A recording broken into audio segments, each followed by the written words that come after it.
Okay. That's okay with you? That's okay with me. I have some notes on my phone. Is that okay? Oh, yeah, that's good. I have notes on my phone, too. And what's up, guys? Give me 2 minutes.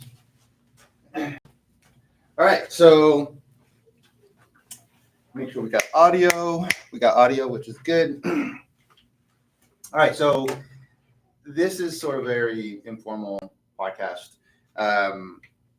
Basically, there are no real rules. We kind of talk about,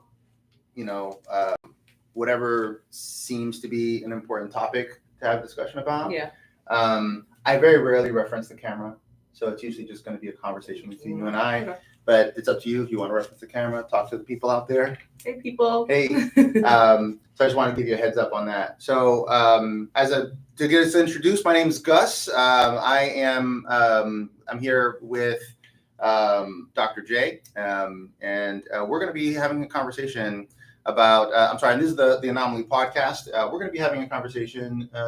What's very near and dear to your heart is some issues that are happening with TPS, which I was not very familiar with that topic. So I did a little bit of homework, so you'll forgive my ignorance in this conversation, but I'll do my best to keep up. But I know that it affects you and your culture quite a lot because it specifically is impacting Haiti right now, as well as other countries. But folks that are specifically from countries that are designated for the status, can you kind of share a little bit? Just I want to make sure that I have clarity on what I think I understand what it is. Yeah. What do you understand it to be? So that's a good question. TPS stands for Temporary Protected Status. That allows different people from different countries to migrate to the United States, for an example, to get for different reasons, maybe political violence, or like right now in Haiti, gang violence is really taking over and stuff. So it first happened in 2010 when, I don't know if you remember that earthquake that happened in Haiti. That was huge. A lot of people died. A lot of people were injured. People were displaced. It was an unusual earthquake. Like nobody even expected there to be earthquakes in that area. It's like 7 point something magnitude. It was insane. Yeah. So from there, a lot of people were displaced, didn't have homes. It just was an uncertain, time. Yeah. So TPS was then created to get these people to be able to move here or migrate temporarily so that they have some place to stay, and then they can build and they can figure out like what's their next step. Now, it's my understanding that it was granted at that time. I think it was created back in the 90s. So it was the TPS as a system was created for Haitian immigrants specifically. In 2010. 2010 was the earthquake that really kind of launched that for them. I gotcha. And then I was reading, and I haven't had a chance to really vet this topic, but I think what I understood for TPS was that it only applied to people who are already in the United States.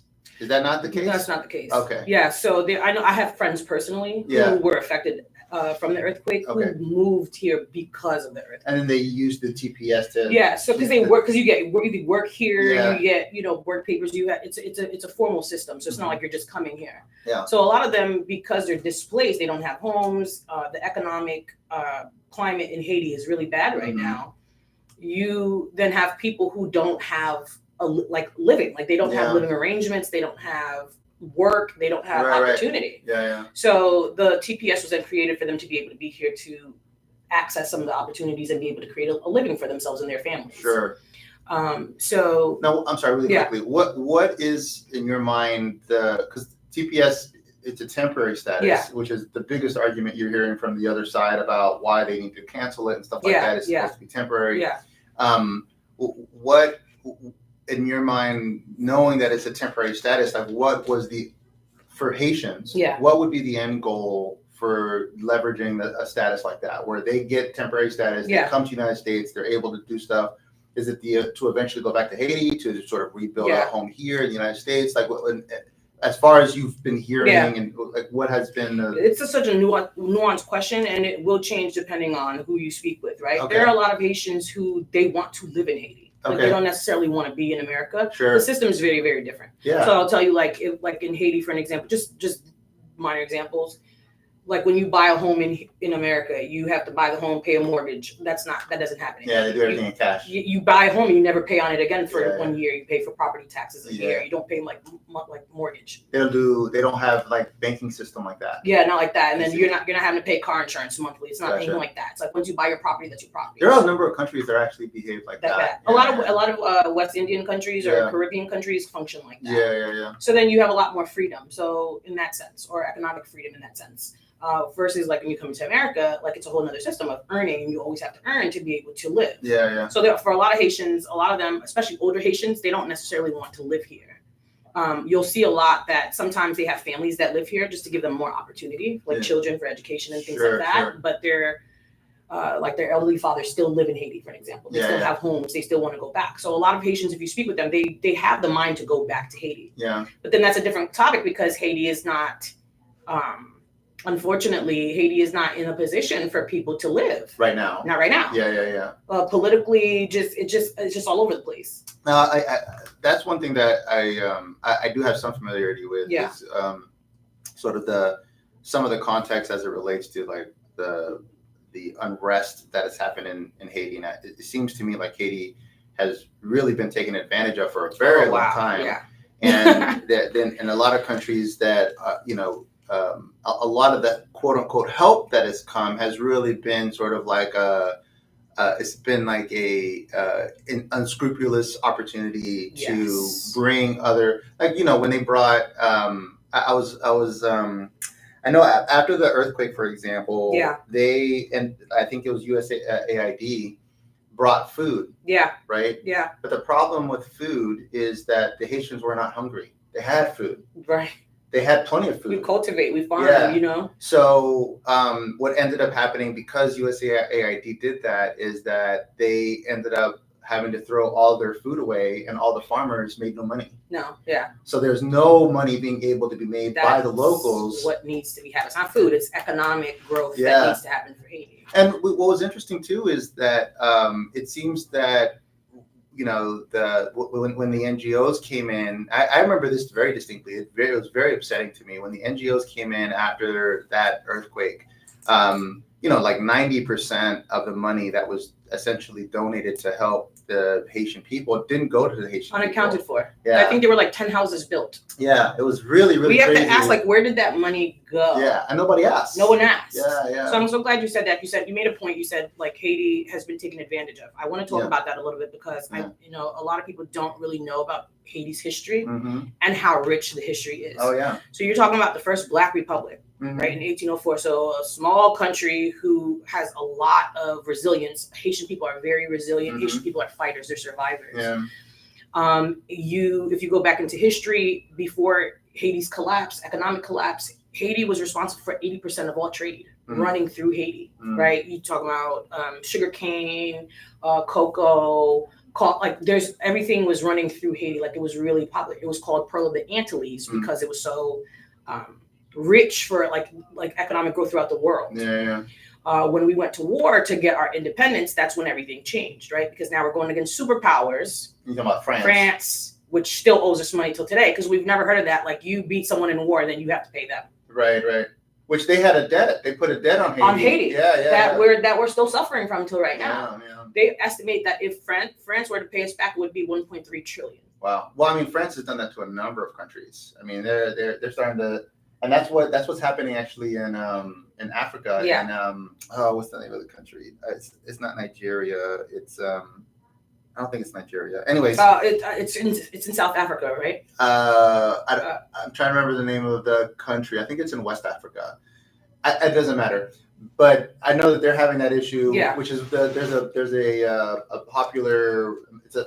He's the new leader. He's a young guy. He's like a military dress. I've seen leader. him. Yeah, they try to call him a militant, but he's just a guy. Yeah, but he always dresses in military garb because he's like, well, I'm at war to get my country back. Yes. Like okay, I get it. So, but what was also interesting is, a lot of the gang element that developed really after the help came is, which was interesting because I know. Now, what is your opinion on Aristide? Oh my goodness. Okay, because I thought he was questionable myself. He is very questionable, and I thought it was interesting because he disbanded the Haitian military. Yeah, and then right shortly after, there were accumulation of gangs. Yeah. That were problematic in the in the communities. Yeah. But they don't really get into the details. Yeah. It kind of seemed to me like the military just kind of reorganized.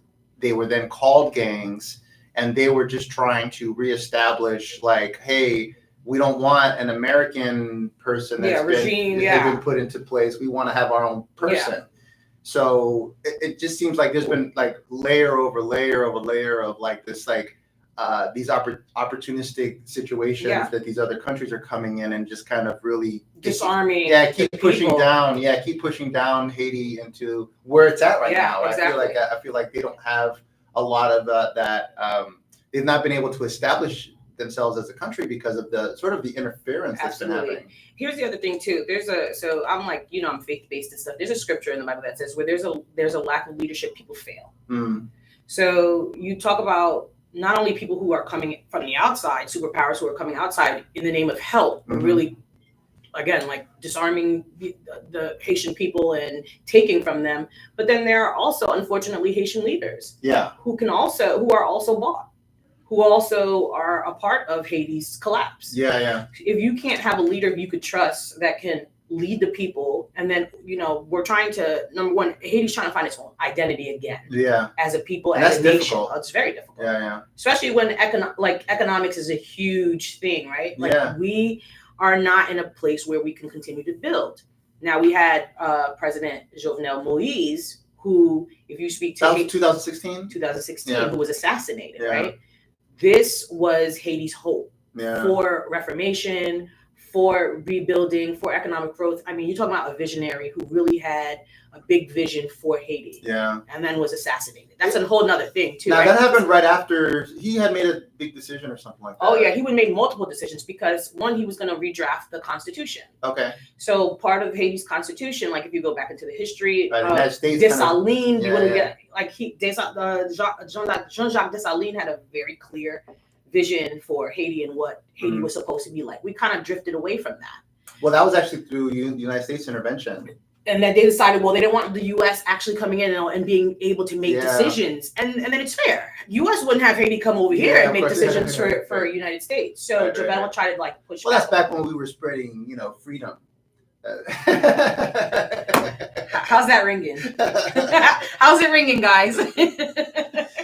So, that's one of the challenges that I have as an American is that, there are so many amazing things about this country. And then, and in parallel to that, there are so many scenarios that we see of like the United States just sticking their foot in it and really making a mess of things. And it's unfortunate because, I as an American, I'm always in the position of defending America. Right. But I always feel like I have to also be aware that the country, there have been bad players that have done some really not cool things geopolitically, and it's annoying because I don't want to be a part of a it's hard. It's like having a family member that went to prison. A toxic uncle. Yeah, you know what I'm saying? Like they went to, and then they're unapologetic about it. Like, and what? Your family still, but it's like come on, Theo, come on, man. Like, that's such a good analogy. You know what I'm saying? Like, I love you, man, but come on, you knew you were in the wrong.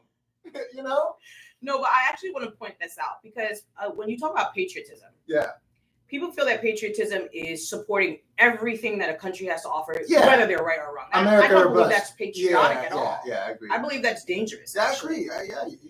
If you are a patriot and you really love your country, I think part of patriotism is exactly what you're doing. Being able to say, you know what, there are some bad players. There are some bad things. There are some bad policies. There are some bad, whatever. And being able to do that, not only does it create trust in people. Because if you only see good and you never see bad, of course. I'm kind of, side eye. Like, really? And there's good and bad in every country. It's not just America. There's good and bad in Haiti. There's good and bad in Africa. Yeah. But majority of the time when you're talking about, and I think it's layered. Are you born in America? Yeah, my dad. My dad was born in Puerto Rico. Okay. My mom, she was actually born in New York. Okay. Her family is from Spain, which I didn't even find out until I was like interesting in my 30s. Wow. Like my grandfather, like I knew him until he passed when I was in my teens, and he just proclaimed his Puerto Ricanness. He proclaimed it. He was strong about it. Oh, he was Boricua. And I was like, okay, yeah. So I'm thinking my grandfather's born and raised and stuff like that. My uncle's like, no, he's not from there. I'm like, what do you mean? He's like, no, he's from Spain. I'm like, what? I'm 30-something years. I'm like 33 years old or something like that. What do you mean? I'm like, what was his ties? He lived in Spain until he was in his like late 20s, and then he never claimed it. And then he moved to Puerto Rico, and then he adopted the culture, and that was like it. Okay. So I was just like, damn, I didn't even know that you were Spaniard. I had no idea. I'm thinking I'm Puerto Rican through and through. I mean, there's still lineage, right? But I was like, and but that was interesting. And my dad has like Taino, and there's there's a slave background in there too. And then on my grandfather's side, it's very Spaniard. He was very sort of like Caucasian Spain. Okay, yeah. Like, you find that though. Yeah, and now that I think about it, I'm like, oh yeah, he was very like Anglo looking. He looked very Spaniard, but he was very very light skinned, right? So, but my dad was in the military, so I ended up getting born. I was born in Kentucky. Really? Fort Campbell, Kentucky. Oh wow! Yeah, that's what everybody says. What? Kentucky? Like I would have thought New York or Chicago or something like that. Nah, really. Like no, I was born in Kentucky, Derby. Yeah, exactly. Middle of the country. I was like, wow. So do you ever visit? I'm a country boy. Not really. I mean, I travel through from time to time, but I was there. When I was. I think we moved out of there when I was like maybe 7 or 8. Okay. And then we went to Maryland. So that was another podunk state. Yeah. And then ended up moving down here when I was in my teens. I went to South Florida. Okay. But I'm pretty much Floridian now. So I've been in Florida since I was like 13. Oh yeah, this is you now. Yeah. I say that to say like people, it's okay to be proud of your nationality. I think everybody's proud of their nationality. I'm a proud Haitian woman, Haitian American woman. But when you do talk about that, like throughout history, I want to talk about that a little bit. Like when people talk about like, oh, well, why is it okay to have Black pride or, or Chinese, whatever it is? Why is it okay to not have white pride? Let's talk about that. Like, what's your take on that? Or like, as far as, because I think I'll let you speak on that first before. Well, I think white pride and Black pride are silly concepts. Okay. Because they're not cultural. You know what I'm saying? Yeah. Like, it's not like, I guess that's not true. Culture is not the right word I want to use. There's not like a white civilization and a Black civilization. Yeah. Right? There's not a country that all white people come from and all black. Yeah, you know what I'm saying? Yeah. So for me, if you're like a proud American, that makes sense. Yeah. I'm proud to be American. Yeah. And whatever color you are, whatever color you are. Like your racial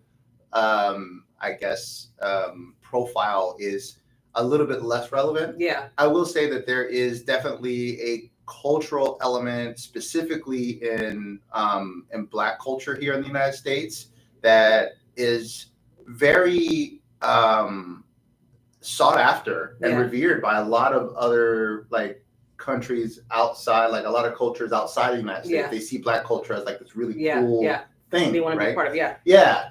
And it goes both ways, like anything, right? Yeah. And some people like it, some people don't like it.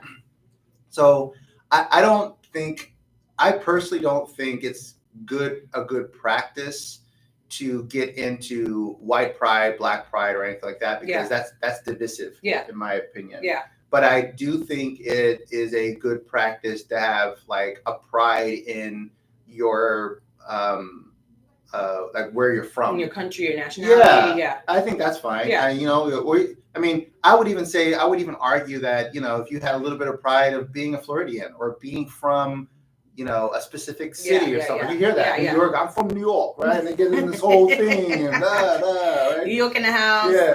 And there's a big pride to be a part of that, right? So, and that is okay to me because there's still an opportunity for melting pot opportunity, right? Yeah. But when you're divisive and you're like, oh, white this or black that, I think that becomes problematic. Yeah. And any conversations around that are really challenging, especially if you have people that are kind of stuck on the challenges of being one or the other. Yeah. Because there are going to be challenges and there are going to be racial issues on both sides, right? And some people are going to be disaffected more than others. And, but at the end of the day, like, what are the things that we have in common? Let's celebrate those things. Yeah. So that is the only concern I have with like anyone who claims white pride, black pride, Chinese pride. And I agree with that too. But I think I don't know if you've had this conversation or if you're seeing this, but I'm seeing like a lot of. So I agree with that. Like national pride, I think is different than that. Mm-hmm. I think when people, we can go into that whole. But my thing is, I'm starting to see conversations like about how, like when you say American, different people have different meanings of that. What's it mean to be an American to you? Like, what does that mean for you to have an American pride? Like, what's that mean? So,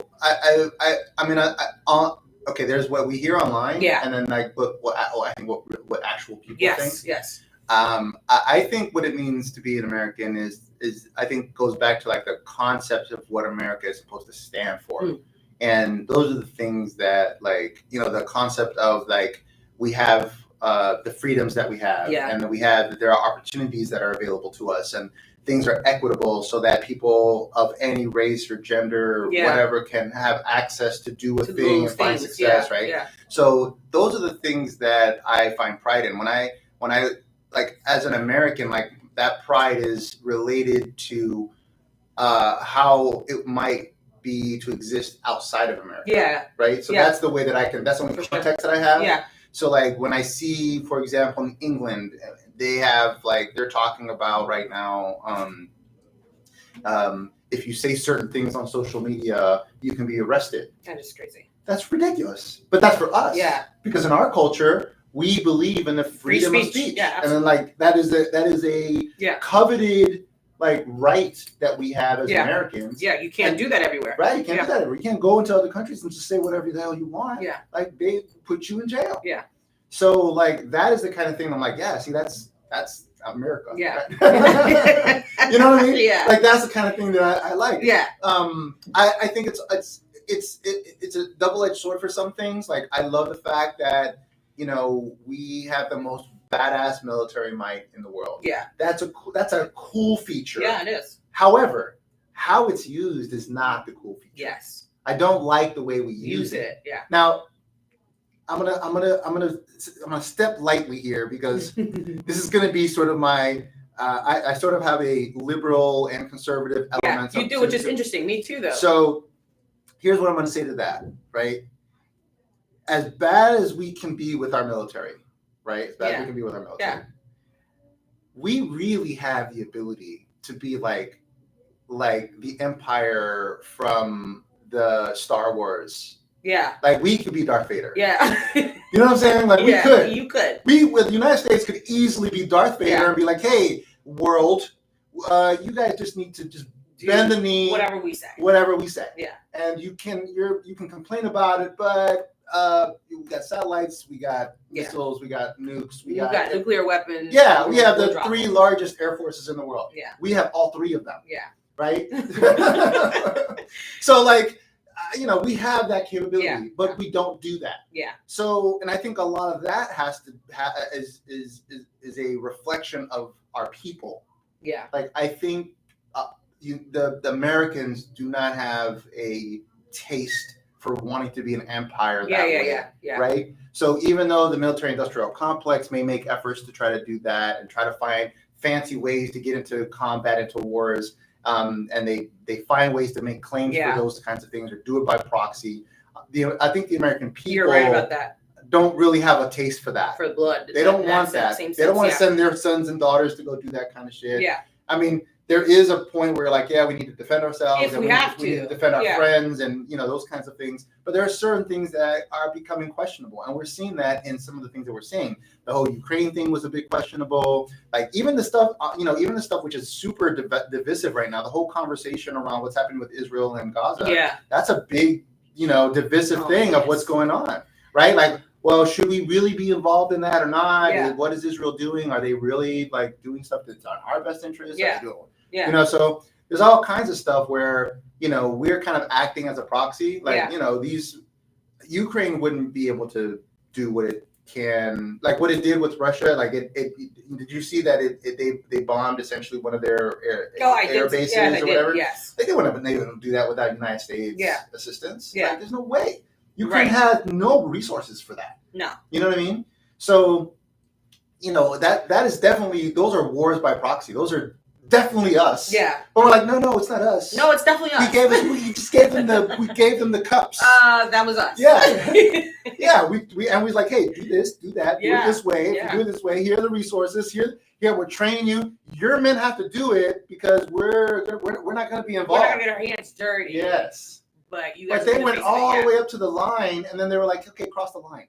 Yeah. Yeah, go ahead and cross the line. Yeah. We're not going to cross the line, right? Yeah. We're like, come on, man. Yeah. So, those are situations where I'm not excited, to be like America. Yeah. Right? So it's interesting you say that. Like when I was born in Haiti, I moved to the States when I was 5.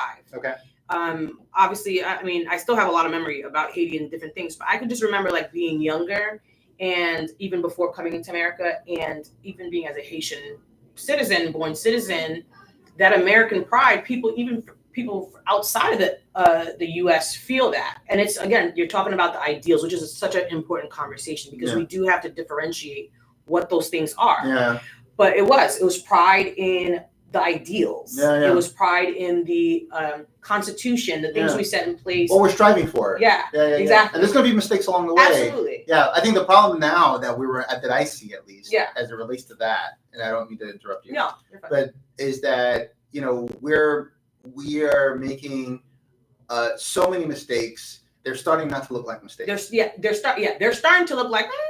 Is this what you want for America? Yeah. Because then you have the immigrants who are coming here, and then not just. So I know, like you said, and I love when you say this. There's what's happening online, and then there's what's happening in reality, right? And you do have to have conversations like this to make sure, like, are we? Yeah. Is this real life or is this like, But then you do, like, as an immigrant, you come here, and I don't know if people understand just how much courage, how much sacrifice, how much it takes for immigrants to move to another. I think when we hear about it, it's like, oh, immigrants are coming here, they're taking over our jobs, they're taking over our land, they're taking over this.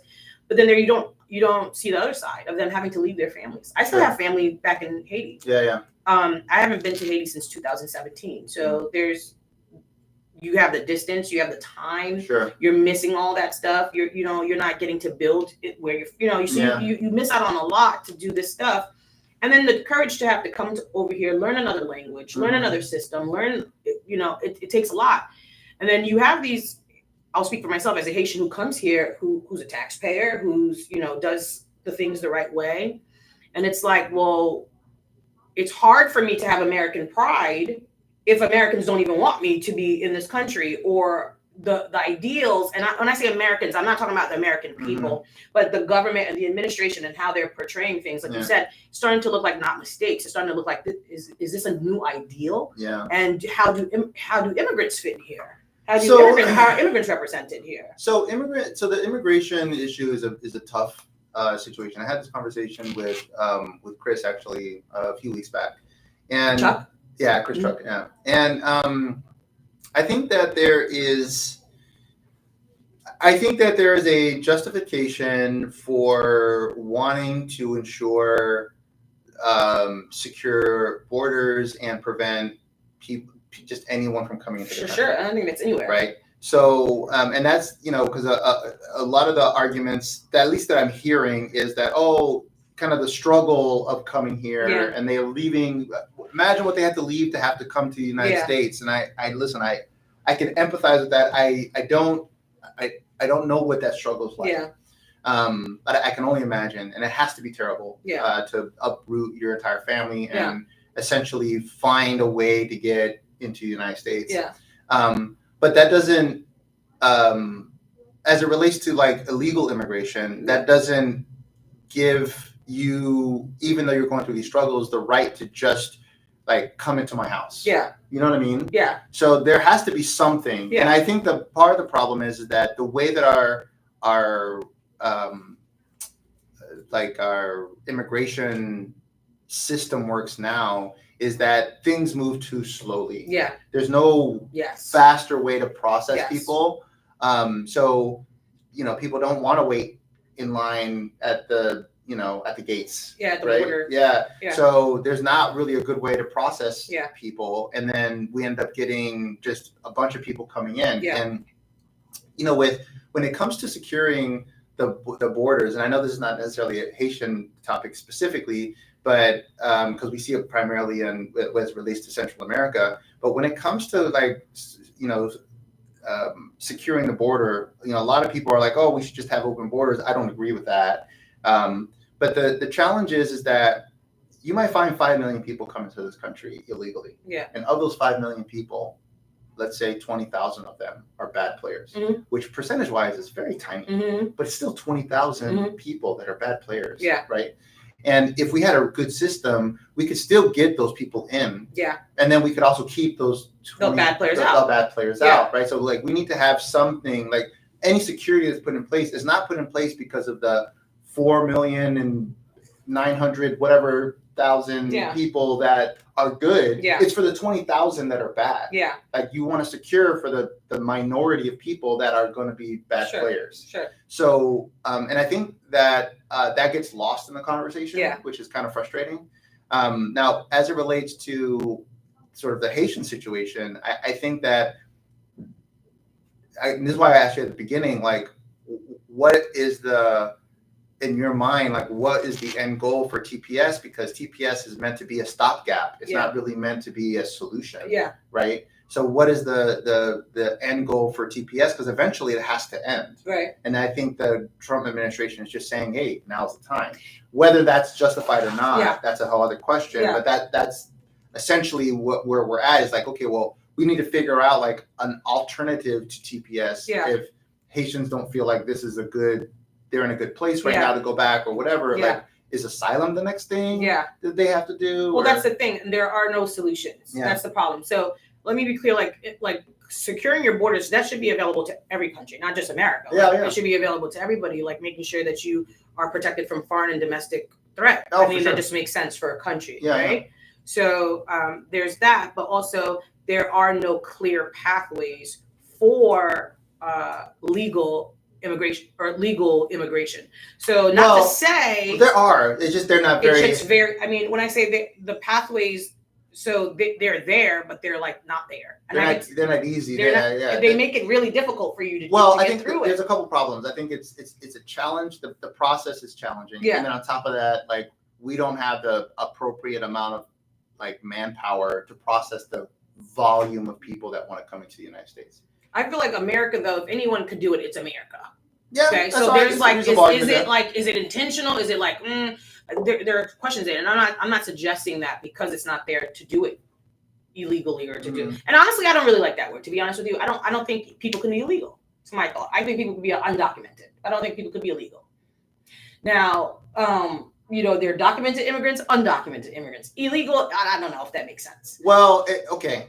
All right, so we're gonna have a quick debate here, just so we can get through it. Guys, what do you think? Can people be illegal or are they undocumented? Well, here's the thing. Like, the reason why I think the term is used is because they are effectively committing a crime to get into the country. Right. And then you can debate whether you feel like that is a crime or not. But if you're coming into the country, with illegally, that is why illegal immigrant is, because there are illegal immigrants, people who come here legally through the proper, like you are a legal immigrant, right? And then there are people who come in illegally. So that's why those terms are used. I don't think it's necessarily meant to say that a person is illegal, is that their status is that they are an illegal immigrant. And I get it. But I think language is very important. Yeah. It's the same. I mean, it's the same thing. This is not related to this, right? But like just terms. Like you hear defund the police. Well, if you go into it, if you hear that, yeah, it's terrible. You're like, oh, what? No way, right? It's language. But if you actually go through what it is, a lot of people actually agree with what it means. Yeah. So language is very important. How we say things. That. Yeah. And so, so what's your issue with illegal versus, let's say, undocumented? Well, I think when we have an intelligent conversation, like you're an intelligent person and you're a person that, like, you're a learned person. You take your time to do research. I think you're a fair person. I think, like, you genuinely look for, like, good. You want to support your country, which you should. Yeah.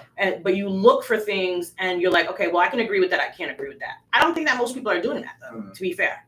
So, and again, people are not taking their own time to research and actually get, like, familiar with what they're supporting. Yeah. You hear a lot of people. So I will sit there and I ask, why do you support that? They have no clue. Oh yeah, no, I've heard. They have no idea why they support that. That's very common.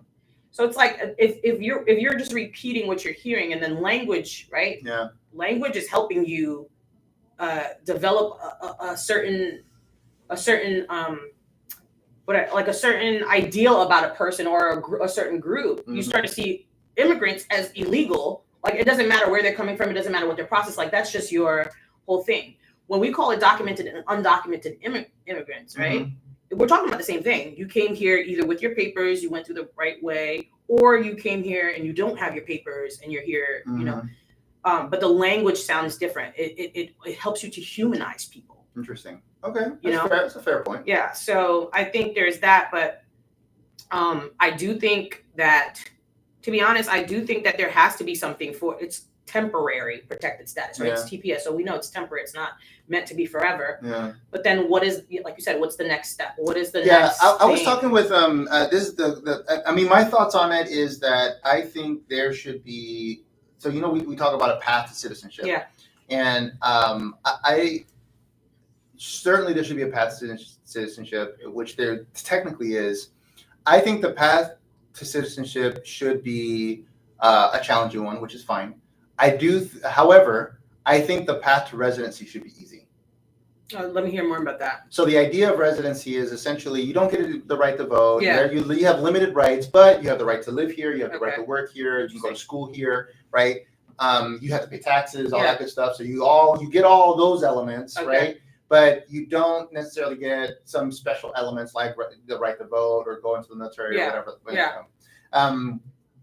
So like a path to residency seems like and that could be like you know, you start with a work visa as an example, and then you go from a work visa, you work for a certain amount of time, and you qualify, and that qualifies you for residency, and then and then some of that kind of already exists. But I think that process should be much easier. So if somebody is indeed having challenges, or maybe their life in the country that they're in just really sucks, and they're just looking for another opportunity, and the United States is an opportunity for them, then I think that there should be like a sort of a shortcut to get them to at least resident status, so they're legal, and they have the ability to the ability to work and all that good stuff, and they get some rights as it ties to that. They get some rights like habeas corpus applies for sure, which right now is kind of up in the air about whether undocumented or documented people get habeas corpus, right? That's my thought on it. I think there's going to be pushback, primarily from those industries that take advantage of illegal immigrants or undocumented immigrants to do labor for them. And they so they pay them under the table, just a meager wage. And we heard a little bit of that because even the administration was talking about when they were doing getting all the illegals out of the country, they all of a sudden conversation started happening about, well, we need to try to see if we can do something about the hotels and hospitality companies that sometimes will hire some of these undocumented people and some of these other. So all of a sudden they're like, well, wait a minute. So there's definitely a faction of corporate interests that wants to keep the status quo because they take advantage of the fact that these are undocumented people. They have no rights, and that they can pay them whatever they want. They don't have to pay the minimum wage, and they can't complain about it because then you don't live here and you don't have any rights. And if the employer complains, you're going back home. Right. Yeah. So I do think that system exists, and that's a problem. So there's going to be pushback against that, and that's going to come from corporate interest. One of the biggest issues that I think our country's running into is there's way too much money in politics. And a lot of that is coming from corporate interests, and unfortunately, that actually it's a conflict of interest. Yeah, and that actually came in through the Citizens United policy. Yeah, and that policy came in through Obama, unfortunately. And while I love him as an orator, there's some really bad things. There's some policies that were very, very questionable. Yeah, and so that was one I thought was just a terrible idea because it allows for corporations to have a voice. Yeah. In a way that is unfair compared to the voice of the average American, right? So I think that there's a money problem in the system, and that's causing the immigration problem to continue to be an issue, right? That's causing things like how people view immigrants in the country, like all those things. I think are tied to there being just sort of a money problem in the system, because I think the majority of Americans probably don't care. Yeah. I think the majority of Americans, they want to be safe. Yeah. They want to know that they're living in a country that's safe, that's protected, that, I think that everyone wants that. No? I think everybody wants that. I think everybody wants that. Now I like the idea of the residency. Like, so what would be the criteria? Would it be like you have to work for a certain amount of years? You have to have there's already some criteria that's in place, and I don't know exactly. I'd have to look it up to see. There is some criteria that you have to live here, I think, for at least 5 years, and you have to live and work here for at least 5 years, and there's other criteria that's tied to it. Yeah. But it should be relatively easy to at least get your residency. Yeah. So that way people they can see, okay. And then when you're a resident, maybe you have to be a resident for like 10 years. Yeah. And then you can qualify to be a citizen, right? Because you're like, okay, well, you were here for 5 years, you worked your ass off, and to become a resident. Yeah. And then you became a resident, and then you've been a law-abiding resident for the last 10 years. Yeah. So you've been here 15 years. Contributing to the system that you live in, and there's no legal issues that you have, then you know what? Yeah, you can be a citizen. Yeah, let's do it, right? America can learn from Canada. I can say what y'all want about Canada, but they have with immigration, the path is clear. Okay. The path is much clearer to become a Canadian citizen. And the consensus there is that immigration is a strength, not a threat. Well, they also have to be fair to America, Canada does not have the same border issue. Yes. Because they're not adjacent to, because Mexico, as much as I appreciate Mexico and Mexicans, is a third world country. Yeah. Right? I mean, there's a lot of problems. Yeah. The governance is problematic. Yeah. There's a lot of gangs that rule a lot of regions within Mexico. It's highly problematic. Yeah. The cartels are heavily involved. So we border a country that has a crime problem. Yeah. Canada doesn't have a country that has a crime problem. Yeah. And again, my suggestion is not to put those things in place, but I believe that if we could change the thought process and create a system that works, I think America would be much better off. I don't disagree with you. I don't disagree with you. It's hard. I think it's unfair to compare America to Canada's immigration policy, because Canada doesn't have to worry so much about a border with the United States. Yeah. Like, I'm sure criminals come from the United States into Canada. Yeah. But the United States is a first world country. Yeah. Right. So and no one's immigrating from like the Arctic. Yeah. You know what I mean? So everyone else is coming through the ocean, through the ocean borders. So they have their ability to control like immigrants coming into the country is pretty significant, because we control our immigration as much as we can. Yeah. And then they get the filter of the United States. So the immigrant would have to effectively travel through all of the United States to even get to Canada. Yeah. So if they made it that far, then clearly, I mean, they probably deserve to be. They probably deserve to be. They deserve it. They earned that seat. And Canada's like, yeah, you earned that. You got through America with that? Yeah, you fine. Stamp of approval. But now, so TPS is supposed to end August 3rd. Yes. Of this year. Okay. It's currently blocked by a judge now. So I don't know what the next step is for. I do know that my understanding is that they can apply for asylum. I know that part of the challenge with asylum is that a lot of Haitians don't necessarily, because asylum is I'm applying for asylum to leave my country and become American citizen, and a lot of Haitians don't want to do that. Yeah. So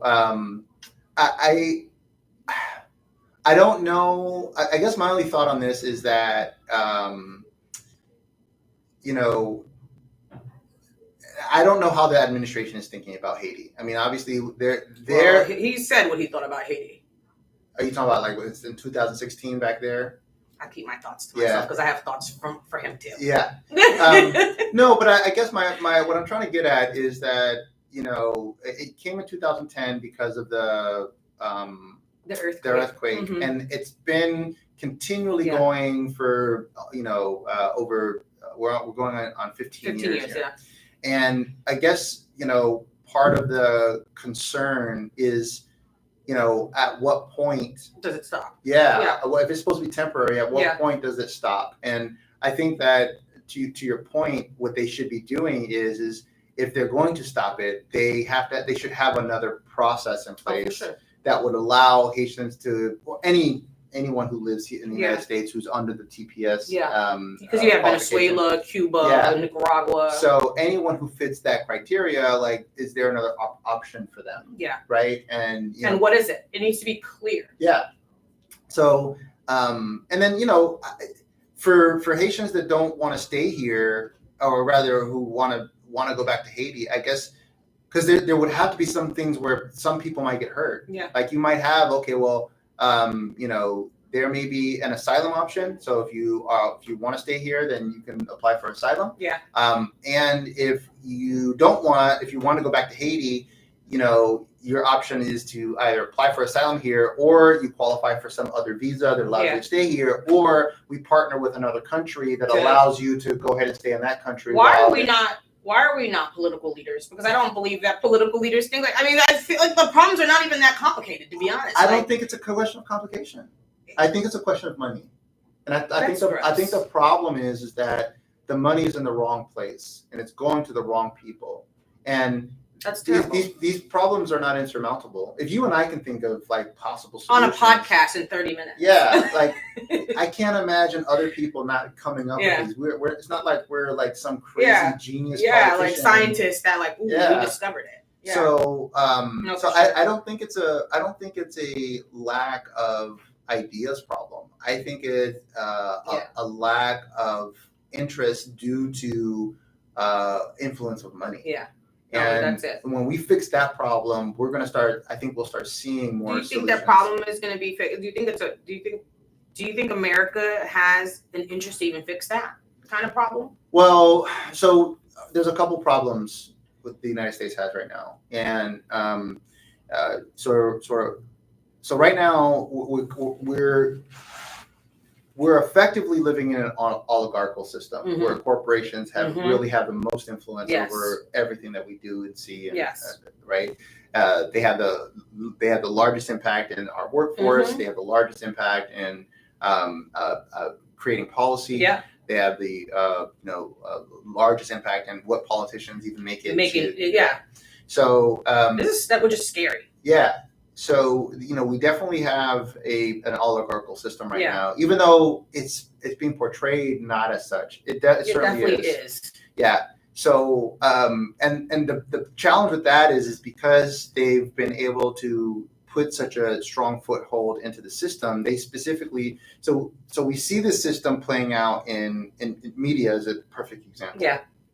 Media has been basically taken over by the corporate system. Yeah. And the problem with that is that whatever interest they have, that's what the media pushes. That's what they're pushing for the people to.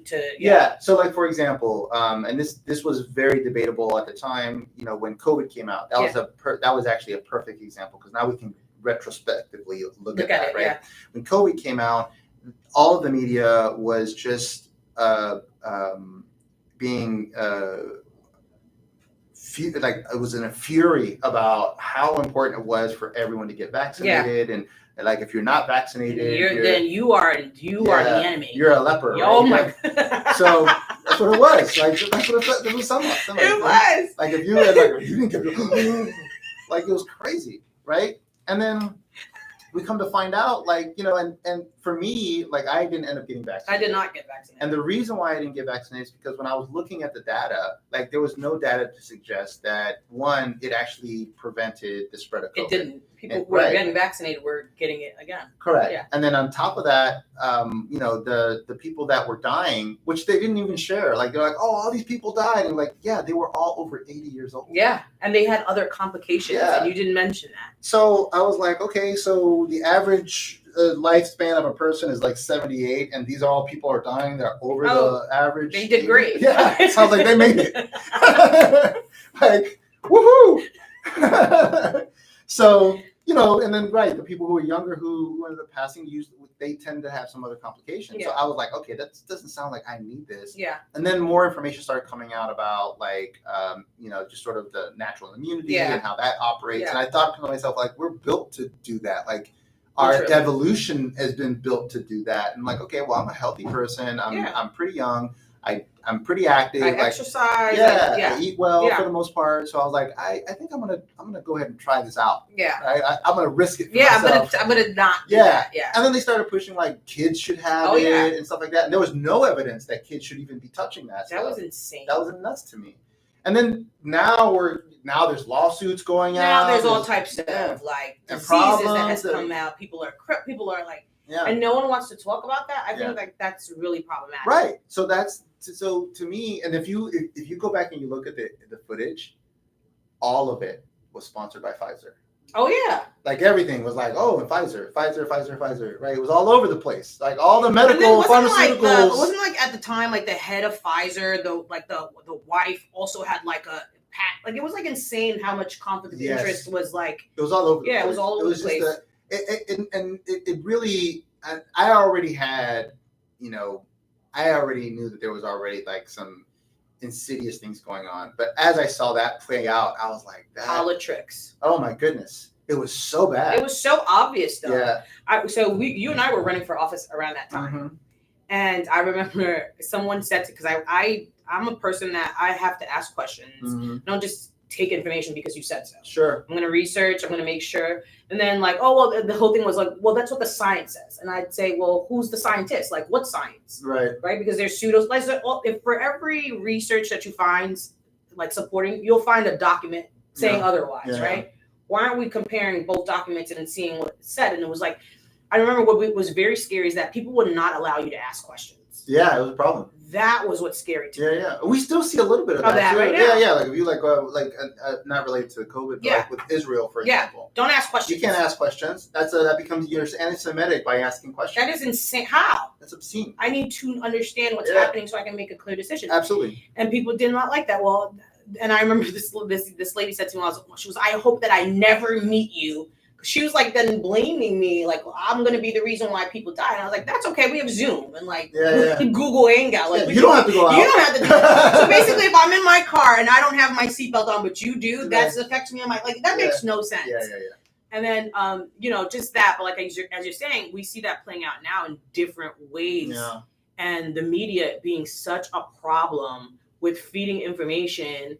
And feeding you the information they want you to believe. And I think that's one of the issues. So then people, like, they don't know how to decipher between what is real information and what is fake news. Yeah. And then you hear fake news and people are like, oh, that's a Trumpism. Like, well, no, he's actually kind of right on that. Yeah. Like, the whole Russiagate thing, that was totally fake news. Listen, I'm not a Trump fan, but there's some things he says that I'm like, Yeah, I think you're right. I mean, that's the thing, like, that's the one thing that you got to, like, I don't agree with all politicians, but sometimes they say stuff and you're like, yeah, you know what, he's right. The truth is the truth is the truth. It doesn't matter who says it. Yeah. You know, so it's like, you can't hate someone so much that you can't have an ear of truth to hear what's real and what's not. Yeah, because you can be like, okay, I can agree with that. Yeah, I can agree. There's some things I'm like, well, he's right when he's right. Yeah. You know, but there's some things I'm like, okay, sir. Yeah, why you say that? Okay. You have to say that? You didn't have to say that. You could have said something else. That was not a good thing. Well, do you remember in the news when they were saying like Haitians were eating people's pets? Yeah. I mean, I was actually going to ask you if I can come over for like a dog or something to see if it's any good. I was like, what? I was like, my island people. I never knew my island people. Catching dogs like, out here in Puerto Rico. I'm like, like, that's a whole other like. No, wait, I saw intelligent people, like people that I knew from different like walks of life. Intelligent people like I really like literally repeating this stuff, and I'd be like, what? So I had conversations with them with real life. I'm like, how many Haitians do you know? How many Haitians do you know in your neighborhood who's in your pocket who are eating your pets? Yeah. They just saw how ridiculous that sounded after a while. Oh, okay, yeah, that's something that they like we were watching and they told us to say. Yeah. Then it came out later. It wasn't even Haitians at all. Yeah. I think the challenge again, this goes back to because there's so much information and people are so there's a okay. Let's back up. There's a I want to get like kind of really big picture. Yeah. So there's corporations that I think are essentially pulling most of the strings as it relates to how things operate in the United States. One of the things that they do is our wages are low. Yeah. So people have to work multiple jobs, overtime, right? All that good stuff. Unless you have your own business, like it's very difficult to work a 40-hour week, right? There's some jobs that you can do that with, but there's a lot of jobs you can't. You can't. And you have to have a second job. And if you got kids, you got multiple kids, right? Whatever the case. So that's a problem, right? We have, so then people are working all the time. Yeah. And then we have this, this culture of living on debt and credit, right? And because people want to live, we have a culture of, what's it called? Keeping up with the Joneses. Keeping up with the Kardashians. Yeah. So people want to live above their means. They want to show that they're successful and they're doing all these amazing things. And, and then drowning in debt. They're not able to make it. Like they're driving around. Like I have a rental property in South Florida, and we opened the property up for Section 8. Yeah. And could you believe that we had a lady who drove up in like at the time it was like one of the top class Mercedes, like sedans, leathered out. In Section rims 8. On Section 8. It's like so backwards. Yeah. So either she's playing the system or she's totally faking it. Yeah. You know what I mean? Yeah. In both cases, that's bad. In both cases, it's not good. Yeah. Like, what are you doing? Yeah. You know what I mean? Yeah. Like, and so that blew my mind. I'm like, man, like I have property. I see that all the time. I wouldn't buy that car. Right, that's an expensive car. And then the like the repairs and to keep it up, the maintenance. Like it's not a practical car, right? Like if you have the means, fine. Do it, right? But if you're trying to get in Section 8, you probably don't have the means. Yeah, that's what you're doing. Or you're playing the system. Or you are playing the system, right? Which could happen too, right? It happens. So, but like I said, either way, it's bad. So, it was really surprising to me, and I see that with other people that I know, and they want to get the nicest car and the nicest house. I'm like, well. Why? Like, why do you want that car? Why do you want that house? Yeah. Why just my house is, I want to get a bigger house. Oh, are you guys going to have more kids or something? No. Just for show. I just want a bigger house. I can afford a bigger house. I'm like, oh, is there something wrong with your house? No, easy. Not practical at all, but it's for sure. Like you said, for sure. Yeah, they want to kind of status. Yeah, and that's a big thing here in the United States. We see that. I mean, that's a thing I think humans have. Yeah, that's not a United States thing that we do. Humans tend to have this need to establish status, but that does not work in our favor because it ends up causing us to be constantly worried about the debt that we're in. We're having to work all the time. We have no time to actually think about anything. Our brain is basically wasted by the end of the day. So when you're listening to the news, you're hoping that's the truth. That's the truth. Hey, this is the news. The news is supposed to be reporting. You have no time to go fact checked. You can't. And then the other problem is that the media does a real tricky thing where they mix up like, hey, this is news, and this is an opinion piece, and they don't clearly define the difference. Which is which? Yeah.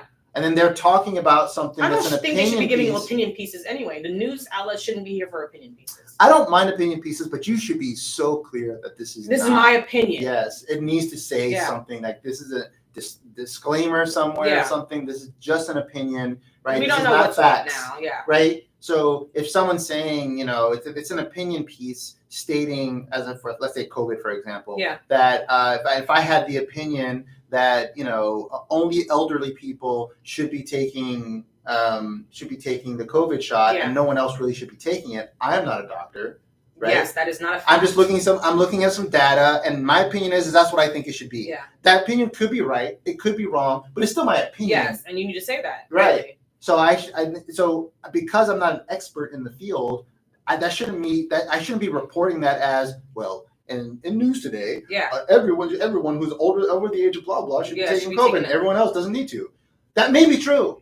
But it's still my opinion. Yeah. It's not like a medical fact. Yeah, unless it's coming from something, which I mean, I would have agreed with that opinion, and we come to find out that opinion would have been right, and that's fine. That would have been correct.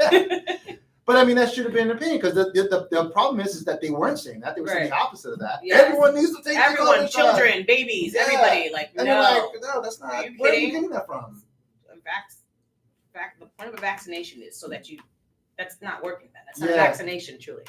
My other thing is that social media has made it now where everybody could report. Everybody could be a news reporter. Everybody could be that could be good and bad. Good and bad. Yeah.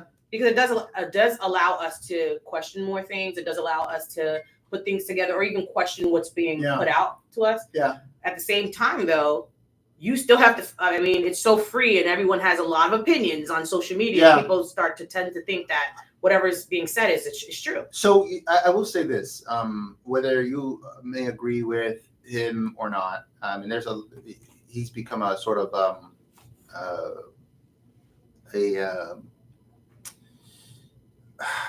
what can I say? Elon Musk has become a very divisive personality. Yeah. Here's one, but what he did with Twitter, I thought was brilliant. Yeah. Where he has the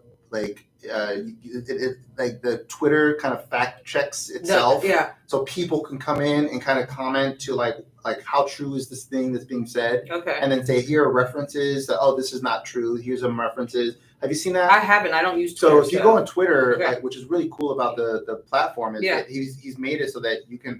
They're not called comments. I can't remember what they're called now, but you can essentially it allows Twitter to fact check itself. What you're saying, okay. So like if I made a comment, right, and it starts going viral, and then people who, let's say my comment is wrong, people can come in and say, oh, actually this is inaccurate, and then they'll give, hey, here's an article of why this is inaccurate. That's and then important. Other people, and then it'll almost it'll start to compile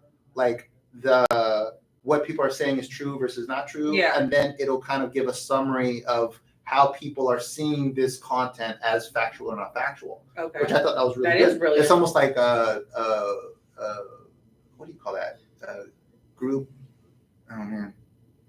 It's like group checking. It's I can't remember the term now. But when you get like a large group of people that are just kind of checking to see how it's legit, and then people can comment and call you out if it's not. If it's not. So that's what I thought was cool. I was like, okay, that's actually pretty neat. If having systems like that, I think is a good way to at least be able to say, okay, is this factually true or not? Or at least here are some additional articles. Or sometimes it'll just be like, hey, it's deeper than what you said. Okay. You hear there's some nuance here. Yeah. You need to read these articles because yes, you're technically right, but. And then they'll give there's some nuance to this here. These articles will give more context. Because I haven't seen that. That's interesting. Some things you hear are technically right. Yeah. But they lack some information. Yeah. If you leave it at that, it's a little vague and people can then take it's interpretive. Yeah. Like without context, it's interpretive, and then people can kind of go wherever they want with it, right?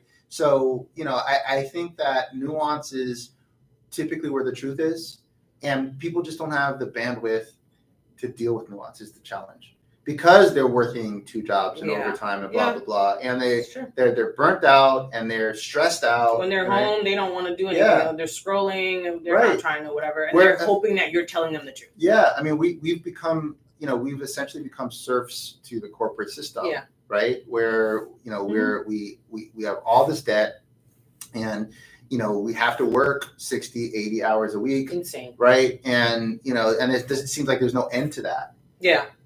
And then, we don't have a good system. Like our education system is not great, horrible. Especially as it relates to money. Like there is no education about money. You don't learn anything about money until you're in debt. Yeah.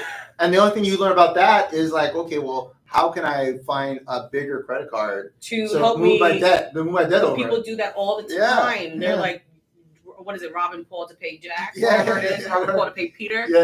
Yeah, but it's like, I don't know. There's so many things. Like I said, America has so many great things about it. Like, so many great opportunities, so many great qualities as a country. We could see why anybody would want to come here, right? At the same time, I think two things can be true. I think America could be a great country with bad policies, with bad players, with bad things. And I think the more that we have these conversations, like you said, people are not keen on having them for different reasons, for work, for what have you. But we then have to create spaces for those type of things so that people can get the education that they need to be able to do other things. Because I think a lot of things rest on the American people. Yes, I mean, at the end of the day, it does, and that I think that is where things can change. Because people ask, I've had conversations with other people like, well, how are you going to change the oligarchical system? It's too big. I'm like, no, they said that about the bank system. That wasn't true either. It's not too big. It's not. Right. The problem is that as a people, we have to put our foot down. Yes. And that's always a people thing. Yeah. It always rests with people. So and that could be hard to do because it's a sacrifice. It's usually a mindset thing. It's education. It's also it's a sacrifice too, because that means if you're getting by and this has become comfortable for you, like it's hard. Like it's not until you're starving that you're like, I need to do something different. It's true. You know what I mean? It's true. So but that's dangerous. That's complacency. But that a lot of that has to do with if you'll notice a lot of the policies, especially as it relates to where people are in terms of their ability to be like sustenance. Is like giving everyone just enough to get by. Yeah. And hoping that they're okay with this until they're not. Yeah. So like you just give them just enough to get by. Unreal. They'll be just satisfied, just satiated enough. Too much questions. Too much whatever. We'll give them a couple things here and there, right? We'll give them some They start to get smarter. Give them a little bit more. Yeah, exactly. You give them some more kibble and it'll be fine. You know what I mean? Yeah. So like, and that's the problem. And as Americans, we have to be more conscious of that. And it's hard to do. Right. Because it to your point, it does take a different mindset. We have to look at how we're getting through our day to day. And like, okay, like it shouldn't be this hard to make a living in the richest country in the world. In the richest country in the world. And like you're saying, like, people are living to work, not working to live. Yeah. And that's a big problem. Yeah, it's a problem. I mean, and I don't know. Honestly, it's there are challenges with that too, and that has to do with like where is work going to be coming from? Yeah. Because manufacturing, we can't compete with manufacturing. Yeah. I mean, we can maybe compete with some advanced manufacturing, but that's about it. But a lot of the advanced manufacturing is all mechanized and robots. Yeah. So that's not going to be where it used to take. You can't compete. You take 10 hours to do it. The robot's taking how long to do it? Yeah. Well, even if the robot took the same amount of time, the robot never has to sleep. Never gets tired. Yeah. And then it makes it perfect every time. Yeah. Right? Yeah. So like, you don't have to pay, healthcare. You don't have to pay, severance. You don't have to hire. Like, there's no HR person you need for that. There's all kinds of benefits to having like a machine do all the work. So then, then what happens? Like because eventually we're going to run into a problem with like, okay, we have people that are willing to work, but there's no work for them. Yeah. I mean, right now, what's kind of keeping people busy is, I'm going to say busy, not working. Yeah. Is like all of the gig economy stuff. Yeah. Uber Eats and Lyft and you know what I'm saying, all that stuff. But I mean, that stuff doesn't pay well. Like you have to work a lot of hours to be able to do that. I mean, and it doesn't, like, for the amount of time that you work, like you might as well be working at McDonald's. The only difference that you get with like Uber or any of these like gig economy stuff is that you choose the hours which one, where you're going to work and stuff like that. So I have to work 60 hours, 70 hours to make a decent living. Yeah, and you're and then you have the liability if something goes sideways and all that stuff. So there's just a lot. That's not sustainable. And right now, the Tesla, I think in 2026, 27, I want to say 2026, they're going to be coming out formally with their self-driving car, where it actually does not require a driver. What? And if you own a Tesla, you can lease it out while you're not driving it. So like you can put it on their system. Yeah. And then if I want to ride, I go to Tesla, and then your car will like, just drive away, come pick me up, take me to where I'm going to, and then drive back and park. What is even happening? Like what? That's what I'm saying. That's happening. But I mean, have they controlled the car? Aren't their cars blown up? I mean, they've had a couple incidents like that. My understanding, it's been a very small number of cars. Yeah. So they made a big story, a big stink about it, but it's not like a bunch of cars are blowing up. Like it's been just a very few of them. Self-driving car. We're here. Yeah, we're there. Yeah. It's not even a technology issue right now. Like that is crazy. It's not a technology issue. It's a policy issue. They already have self-driving cars in California. That already is a thing. They're not Teslas. They have if you go to California, you'll see them. They have cameras on the top and on the side. Like they look like these sort of like Frankenstein cars. Like it's a car, and then it has a bunch of like devices sitting on it, so it can read where things are and see where people are and stuff like that. And there's no person driving the car. It's all self-driving. It's all guidance system. Yeah, it's not even a person like remotely driving it. It's all guidance system vehicle. I don't know how I feel about that. So, but that is like driving is a major industry for workers. Yeah. Like people drive. So CDLs and trucks and stuff? Or just like. Yeah, like, well, I mean, there's truckers, there's people who do like Ubers and stuff like that, Lyfts, there's delivery drivers, right? So like, imagine if I have a business of flowers, right? And I buy a vehicle that can deliver flowers, and I don't need a driver. Wow. Right? I can just stay in my store, and then I'm just like, just okay, send the car to go to delivery. The car is going to be in front of your door at 5:00. What? You know what I'm saying? Like that's it. Like I don't need a driver. I have my car, and I need a car anyways, and I'm not driving my car during the day because I'm working. So wow, I'm perfectly fine using my car as a delivery vehicle. Right? Interesting. So now I can do way more work with my time. You know what I'm saying? I don't have to stop what you're doing to go. Right, to deliver anything. I just got to put it in the car, and then someone needs to take it out of the car. And then that's the end. I don't have to do anything else.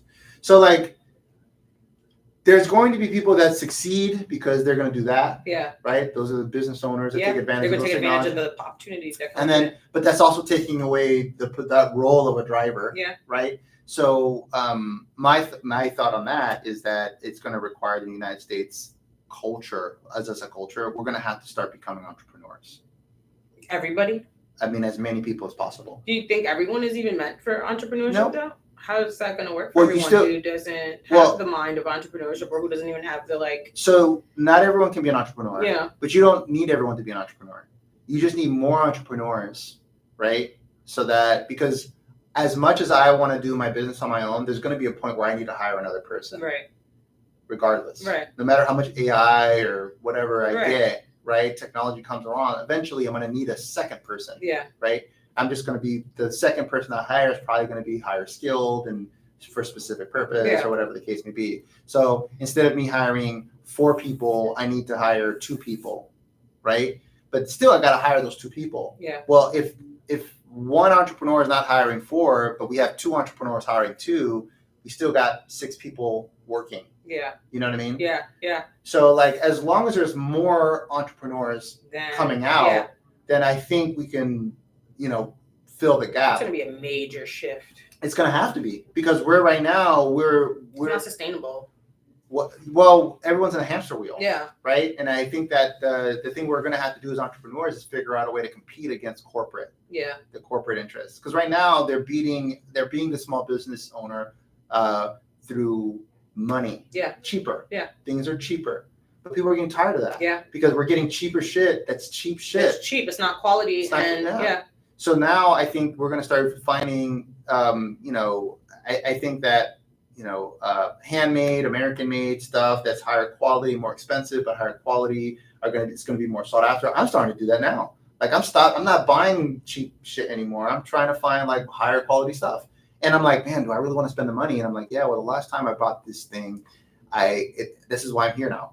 Yeah. Like, I just bought this a year ago. It broke. Yeah. I got to buy this. A new one. Like I got to pay triple. Yeah. But I just paid the cheap one last year. And if every year I got to do this, after 3 years. I might as well buy it. That's been like what I, Will it last longer than 3 years? If it does, then yes, I'm good, right? Yeah. So that's kind of how I'm thinking about things now. So, I feel like that's going to be a big part of that. So, I mean, it's going to require a big shift in the way that people think, both about their work and entrepreneurship. It's going to the way people think about money, the way people think about the information that they receive. Mm-hmm. Like it's going to really require a social shift like we've never seen before. Yeah. And that I think can. I don't know that can happen. That needs leadership. Yeah. That needs leadership, and I don't know that. I don't know that we're at that point. I would agree with you. I would agree with you. But things are moving so fast, and it's like interesting. If we don't do it, it's going to be bad. Is my point. Like if we don't do it, then it's going to be like they're going to get into like. So, for example, UBI are you familiar with UBI? Universal Basic Income? No. You never heard of this? No. Universal Basic Income is the idea that as an American, you would be sent a check just for being an American citizen. Like a monthly check? Like a monthly check, yeah, like a monthly stipend to live, right? And then you supplement that with some additional work if you want to, right? Okay. But every month you get like a check or maybe every quarter or something like that. Yeah. You get money. Yeah. So that's called Universal Basic Income. Okay. The country's so rich and there's not enough work for you, but you want to make sure that you have the ability to continue doing your stuff. To survive. And you can still work if you want to make additional income, but you're always going to have this basic income that's going to come in, right? You're always going to have that. The problem with the UBI is that, we've seen this, and someone may have a better idea or interpretation of this. So if you do, please let me know. But when you go into Indian reservations, they typically have a UBI. A lot of them have UBI. Yeah. And they end up not having purpose. Yeah. And they end up having drug and alcohol problems. And in large numbers. It's a problem. Yeah. It's highly problematic. Yeah. So my concern with UBI. And suicide rates too. Yeah, because they really feel like high. they're purposeless. Yeah. Right? Like having purpose is important for us as humans. Yes. Right? So just getting a check in the mailbox is not necessarily going to fix the problem. Yeah. You know what I mean? Yeah. Like we need to have a reason for something living. Relayed, yes. You know People what I mean? have to, literally, and especially in these times too. Yeah. If you don't know why you exist or why you're here, it's so easy to check out. It's a conundrum. It's a major mental excuse my language. It's a mental fuck. It is. If you don't know why you're here, what purpose I have, I'm a waste of air right now. It could feel that. It could feel that way too. Sure. If you're economically crippled, you can't have access to basic things that you need. Life seems really yeah. I mean, at the very least, if you have a job that you hate, the job that you hate at least distracts you and gives you something to do for the 8 hours or whatever time you work. So that you can maybe you can figure something out. Which and you might hate the job so much you end up figuring out something that is going to help you. Hopefully, that's the idea, right? Because you hate it so much. I mean, and so I have my concerns with UBI. I don't think. I'm sure there's a way to make it work. Yeah. I mean, the current iterations of it have not been this is something that they were in the past now for American citizens? They've been talking about that for a few years. I haven't heard about that. So do you remember the candidate that ran for president? What was his name? He was he was Asian. I do. Yes. Was it? Yes. Lynn? Was that his proposal? I can't remember his name now. Anyways, he had a thought about UBI, and his concern was technology was moving too fast. Yeah. And that we were going to be in a position where we weren't going to have enough jobs for the people that exist here. And right now we're kind of seeing that. What's filling the gap right now is all this service-based gig economy stuff. Yeah. But I don't know how much longer. Yeah, I don't know how much longer that's going to last. Yeah. Or how much that can be sustained or whatever the case. Because you have robots doing surgery now. Did you see that? I have. From across the world, they were doing what? Yeah, it's insane. So, I think that we need to be thinking about these things in a real way, because with AI coming out and with the ability of robots now having, like, I think they're talking right now. They have robots right now that they can articulate pretty well. Yeah. They can move things around, like essentially be like a butler. They're trying to make them cry, have human emotions. Oh, really? No, I'm being so serious about this. That's so retarded. Okay, but I guess I have a theory. People think I'm a conspiracy. You can't keep calling it a conspiracy if it keeps happening. Okay. But this is a little controversial, but I've said this for so long. Okay. The pronouns thing, I honestly believe that it's just to move it to this space. I honestly think we're going to get to a space where robots are going to think that they are humans. And now there is going to be a thing between who's human, who's superhuman. I really think it's going to be about that. Like who's human and who's like a robot? Like robots are going to believe that they are humans. Like I honestly believe that it's going to be like. They're going to be confused. Yes, we are humans. And it's like, what? Like, because why are you trying to make them cry? Why are you trying to like build human emotion? Like you want them to be as human as possible. Like what is that about? Like what's the intentionality behind that? Yeah, that's interesting. I mean, I think it's going to be a little while before we see robots like having a consciousness. I do think that we're not that far away from the average person not being able to tell the difference. That's scary. So that, like, I don't think that they're so scary. I don't think that they're necessarily going to be conscious, but they're going to have a programming that's going to be so hard to tell. I think I'm telling you, I said, what's this pronouns thing about? I promise you, it's about robots and humans. I promise you, it's about robots and humans. You thought it was about he, she, them, they. It's about robots and humans. Who's human? Who's superhuman? Interesting. Remember this when this comes out. All right. Oh, she said that. I'll have to bring you back on the podcast for that. That's awesome. Well, listen, I don't want to take up too much of your time. I know we've been here to chat it up. But it's been a great conversation. I think there's obviously a lot more that we can get into, and we just don't have the time to get into it. Yeah. But I do understand the challenge with TPS. I wish there was a better solution than it's just ending. It seems like there should be some next step. Yeah, something to kind of phase it out or something. Yeah. And then the other challenge, honestly, and we didn't get too much into this, but is I think that the United States has mucked up the Haitian governance so much. It seems like what should be happening is we should be finding ways to support Haiti and give them the ability to be able to reestablish their government. Yeah. Because I think that is really the biggest issue. Because if Haiti can reestablish its government, build its economy, build its citizenship, people can stay there. Security, police force, army, all that good stuff, right? And then have jobs, whatever. Yeah, then the other thing, and I don't want to get too far into this, but it sounded to me like the gangs that are there, while they're causing a lot of havoc, and it's definitely power game because that's what tends to happen. It does sound like they do have political motivation. They do, and my other thing is, where are they getting all these guns from? Well, it's clearly from the United States. Oh, okay.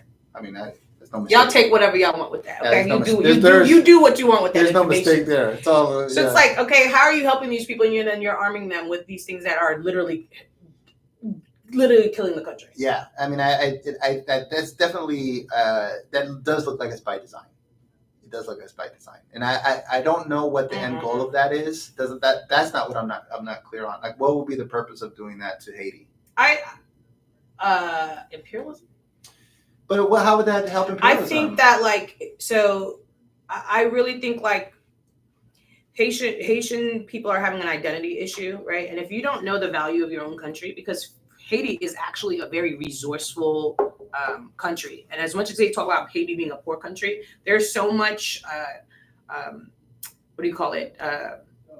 natural substances that make Haiti actually one of the, people don't know that, like make it top 1% of the richest countries by what they have in there. Like, what's the thing? Oh, it's right here. It's stuck in my head. Not only oil, but there's like this, I thought you were gonna say vibranium. No, I'm like, no, that's Wakanda forever. I was gonna say, yeah. I was like, there's something I can't think of what it's called, but they're finding it, and I don't know. The Clintons used to be in Haiti all day long for that type of stuff. Interesting. And if you don't know the value of your country and you're fleeing your country and the country's there to be taken, what do you think is going to happen to them? What do you think happens? There's an opportunity for. You don't think? Why wouldn't they have done that by now? It seems like it's enough disarray. They could have done that by now. I mean, I don't know. I can't. I don't know if I have the answer right now, but I truly believe that if something is not done, I think that's where Haiti's headed. Like either it's going to be taken over, or then that the people then wake up and start to see, like I need to do something about my country. And it's not just hate. I think there's like an awakening that's going to happen globally within people. Yeah. And then people are going to have to step up to oligarchies, to corporations, to all types of things. I feel like Haiti's on the cusp of like a revolution. And because one thing about Haitians, though. What's that? One thing about Haitians, they have a revolution in their blood. Oh, they are a revolutionary people. Yeah. Like I don't know if you just see that in New York. The ICE pulled up in Brooklyn, and literally, Brooklyn is like a very Haitian populated. Oh, I didn't know that. Very populated Haitian, like Brooklyn, Miami, very heavily populated Haitian. So all the Haitians came outside, literally, because the ICE came to look for certain people. All the Haitians came outside and it took over the block and left them wounded, and they left. Like the Haitian people about that, they become totally different. Like they become people who are willing to die about what they believe in. Yeah. So if they if they ever wake up and they revolutionize again, like they are that kind of people. They will. I mean, it sounds like they're at a point now where like they're at their last leg. And then when you don't care and you don't have anything to lose. Yeah, that's what I'm saying. Like once that straw breaks, that's like, it. It's done. That's it. It's about to go down. I feel like Haiti's about to see some like real another revolution. Yeah, I really do. And it's probably going to be real ugly before it gets pretty. Oh yeah. So I'll definitely be praying for hopefully that not happening, but that may be necessary. That might be hey, freedom is never free. Yeah, I know. It just typically those things are saturated in blood. For sure. So it's a scary proposition because there's going to be a lot of carnage. Bloodshed. For sure. Yeah. So, anyways, thank you for having me on this podcast. I enjoyed it. I love this conversation. That's great. I thank you for coming. If anyone needs to find you, I know you're in real estate. Yes. And you also, as a Haitian, you help both Americans and Haitians. Yes. Where can people find you? I'm on social media on Facebook, Dr. Joa McNally, on Instagram, Dr._Joa_McNally. I'm going to be starting my YouTube, so it'll be the same name everywhere. Sige moun ki haïtien on the podcast. M'parle créole, so si vous voulez moun ki kaido, m'lam kaido. I had no idea what she said. Hopefully it was positive stuff. I was saying if there's any Haitian on the podcast who's listening, I'm here. I'm available. Okay, cool. Awesome. I'm going to believe that you said that. I had no idea. Anyways, thank you guys for watching. If you like what you're hearing, please comment below. If you have any thoughts, I'd love to hear them. Please let us know. If there's any topics you want us to kind of talk about, that's the whole purpose of this podcast, to just kind of talk about real topics without there being any kind of like agenda or anything, just to kind of have a conversation. And it's important that we have these conversations and that people understand that these conversations do not have to be vitriol or dangerous or scary or anything like that. So anyways, I appreciate you guys for watching. Please like, please share. I'll see you guys next time. Bye. Peace.